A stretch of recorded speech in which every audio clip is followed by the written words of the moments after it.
بسم اللہ الرحمن الرحیم۔ معزز سامعین، چیزوں کی قسمیں اور ان سے متعلق بہت ساری بحثیں ہم پچھلے کچھ ویڈیو سے ملاحظہ کر رہے تھے۔ آج کا ویڈیو اس سلسلے کی آخری کڑی ہے۔ انشاءاللہ یہ نقشہ آج تکمیل کو پہنچے گا۔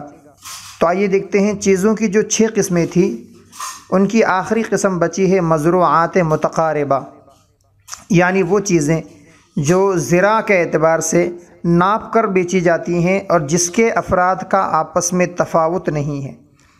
مثال کے طور پر آج کے زمانے کے کپڑے کہ آپ دیکھیں گے دکانوں میں جو تھان ہوتا ہے وہ بالکل یکساں ہوتا ہے، اس کا پہلا حصہ بھی ویسے ہی ہوگا جس سے اس کا آخر کا حصہ ہوتا ہے، کوئی فرق نہیں ہوتا۔ میٹر کے الگ الگ ہونے سے اس کی قیمتوں میں تفاوت نہیں ہوتا، تو یہ مزروعات متقاربہ کی قبیل سے ہے۔ اس چھٹی قسم یعنی مزروعات متقاربہ کو فروخت کرنے میں بھی وہی 4 صورتیں ہی بنیں گی۔ پہلی صورت کا حکم تو پیچھے گزر چکا ہے، جیسا کہ آپ پچھلے کئی ویڈیو میں ملاحظہ کر چکے ہیں۔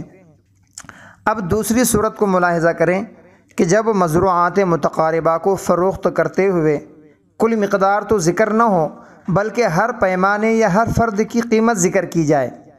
مثال کے طور پر کوئی شخص تھان کو بیچتے ہوئے یوں کہتا ہے، اور یاد رہے یہ آج کے زمانے کا تھان ہے، تھان کو بیچتے ہوئے یوں کہے کہ یہ اس تھان میں کل کتنا کپڑا ہے اس کا تو پتہ نہیں، البتہ ہر میٹر 30 روپے کا، یا اس طریقے کی کوئی بات کہے ہر میٹر 40 روپے کا، 50 روپے کا، تو دیکھیں کل مقدار تو پتہ نہیں ہے لیکن ہر پیمانے کی قیمت طے ہو گئی۔ تو وہی اصول جو آپ پیچھے پڑھ چکے ہیں کہ بیع ایک ذراع میں صحیح ہوگی، بقیہ میں بیع فاسد ہو جائے گی، کہ جب کل کی اضافت ایسی چیز کی طرف ہو جس کا منتہا معلوم نہ ہو تو ادنا اور اقل ہی میں بیع صحیح ہوتی ہے۔ اس اصول کے تحت ایک فرد میں یعنی 1 میٹر میں تو بیع صحیح ہوگی، بقیہ میں البتہ بیع فاسد ہو جائے گی۔ اس کے اندر ایک بات اور ہے، وہ بھی آپ ملاحظہ کر لیں کہ ایک ذراع کے اندر بیع اس وقت صحیح ہوگی جب اس ایک ذراع کو جدا کرنے سے، تھان سے الگ کرنے کی بنا پر کپڑے کو نقصان نہ پہنچتا ہو۔ اگر ایک ذراع، 1 گز، 1 میٹر تھان سے جدا کرنے میں کپڑے میں نقصان آتا ہو، کپڑے کو نقصان پہنچتا ہو، تو یاد رکھیں ایک ذراع کے اندر بھی بیع درست نہیں ہوگی۔ اب دیکھیں دوسری صورت نقشے کی، اور کل ملا کر تیسری صورت کہ مزروعات متقاربہ کو فروخت کرتے ہوئے کل مقدار ذکر کی جائے، ہر فرد کی قیمت کا ذکر نہ ہو۔ مثال کے طور پر ایک شخص تھان ہے ایک شخص کے پاس، اور وہ یوں کہہ کر بیچتا ہے کہ یہ کل 100 میٹر ہے، کل مقدار ان میٹروں کی 100 ہے، ہر میٹر کتنے کا وہ نہیں بتلایا، یہ کل 100 میٹر کپڑا ہے، میں آپ کو 10,000 روپے میں بیچتا ہوں۔ تو اب 3 شکلیں بنے گی، یا تو یہ جو مبیع ہے یہ مذکورہ مقدار کے برابر نکلے گا، کم نکلے گا یا زیادہ نکلے گا۔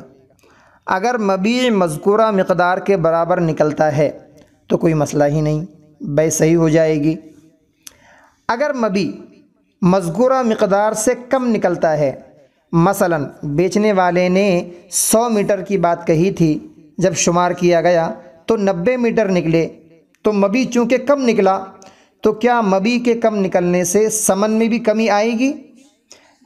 تو یاد کریں پچھلا سبق جہاں آپ کو بتلایا گیا تھا کہ فقہا کے نزدیک زراع یہ وصف ہے، اور وصف کے مقابلے میں ثمن نہیں ہوتا اس وقت تک جب تک کہ ہر گز کی قیمت طے نہ ہو جائے، اور چونکہ اس صورت میں ہر فرد کی قیمت طے نہیں ہوئی تھی، ہر فرد کی قیمت بتلائی نہیں گئی تھی بلکہ کل مقدار کی بات تھی، تو جب کل مقدار کی بات تھی تو جو زراع ہے وہ وصف کے وصف رہا، اور وصف کے کم ہونے سے ثمن میں کسی قسم کی کوئی کمی نہیں آتی۔ تو چنانچہ یہاں پر بھی گز کے کم ہونے کی بنا پر، میٹر کے کم ہونے کی وجہ سے ثمن میں کوئی کمی نہیں آئے گی، لہٰذا اس خریدنے والے کو اگر لینا ہے تو 90 میٹر مکمل 10,000 روپے دے کر لینا ہوں گے۔ ہاں اسے اختیار ہے، چاہے تو لے اور چاہے تو چھوڑ دے، لیکن اگر لینا ہے تو پورے پیسے دے کر۔ اور اگر مبیع مذکورہ مقدار سے زیادہ نکلتا ہے، مثلا 100 میٹر کی بات تھی اور جب شمار کیا گیا تو 105 یا 110 میٹر کپڑا نکلا ہے، تو کیا میٹر کے اضافہ ہونے سے سمن میں بھی اضافہ ہوگا؟ بالکل نہیں ہوگا۔ کیوں؟ آپ کو بتایا جا چکا کہ ذراع یہاں پر وصف ہے، وصف میں اضافے سے سمن میں کسی قسم کا اضافہ نہیں ہوگا، اور اس صورت میں بائع کو یہ حق نہیں ہوگا کہ وہ زائد میٹر، جو زائد کپڑا ہے، وہ مشتری سے واپس لے لے۔ جی نہیں، جیسا آپ اوپر پڑھ چکے مزروعات متفاوتہ میں کہ بائع کو زائد چیز واپس لینے کا حق نہیں ہے، اسی طریقے سے مزروعات متقاربہ کے اندر بھی جو زائد چیز نکلی ہے اب وہ بائع واپس نہیں لے گا۔ اور اب ملاحظہ کریں چوتھی شکل کہ مزروعات متقاربہ، یعنی وہ چیزیں جو آپس میں، جس کے افراد کا آپس میں تفاوت نہیں ہے، ان کو بیچتے ہوئے کل مقدار بھی ذکر ہو اور ہر پیمانے، ہر فرد کی قیمت بھی ذکر کر دی جائے، اس صورت میں کیا حکم ہوگا؟ مثلا کوئی شخص ہے جس کے پاس کپڑوں کا تھان ہے اور وہ اس تھان کو بیچتے ہوئے یوں کہے کہ یہ 100 میٹر کل کپڑا ہے، کل مقدار بتلا دیا، بھئی ہر میٹر کتنے کا ہے؟ بھئی 100 روپے میٹر کپڑا ہے، کل 100 میٹر کپڑا ہے اور ہر میٹر یہ 100 روپے کا ہے، 10,000 روپے کا کل تھان بن رہا ہے۔ تو دیکھیں کل مقدار بھی بتلا دیا اور ہر پیمانے، ہر فرد کی قیمت بھی بتلا دی۔ اب اس کا حکم کیا ہوگا؟ یہاں پر لکھا ہے ایزن، یعنی جو حکم مزروعات متفاوتہ کا تھا وہی حکم مزروعات متقاربہ کا ہے۔ کیا مطلب؟ 3 صورتیں ہوگی، یا تو مبیع مذکورہ مقدار کے برابر نکلے گا، کم نکلے گا یا زیادہ نکلے گا۔ برابر نکلتا ہے تو کوئی مسئلہ ہی نہیں، اگر مبیع مذکورہ مقدار سے کم نکلتا ہے، مثلا 100 میٹر کی بات ہوئی تھی اور 90 میٹر کپڑا نکلتا ہے، تو کیا اس ذراع کے کم ہونے سے ثمن میں کمی آئے گی؟ اب آپ خود اپنے ذہن پہ زور ڈالیں، آپ ضابطہ پڑھ چکے ہیں کہ جب ہر پیمانے کی قیمت الگ الگ ذکر کر دی جائے تو اس وقت جو ذراع ہے اب یہ وصف نہیں رہتا بلکہ یہ اصل بن جاتا ہے، اور اصل کے مقابلے میں تو ثمن آتے ہیں۔ تو جب ذراع میں کمی آئی، 100 کے بجائے 90 میٹر کپڑا نکلا ہے، تو ظاہر سی بات ہے اس کے مقابلے کا ثمن بھی کم ہوگا۔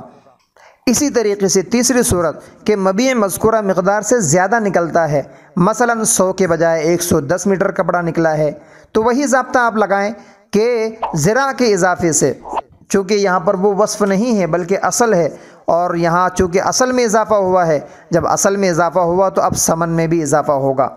لیکن یاد رکھیں کہ دونوں صورتوں میں، یعنی مبیع اگر کم نکلتا ہے اور مبیع اگر زیادہ نکلتا ہے، ان دونوں صورتوں میں مشتری کو لینے اور نہ لینے کا اختیار دیا جائے گا۔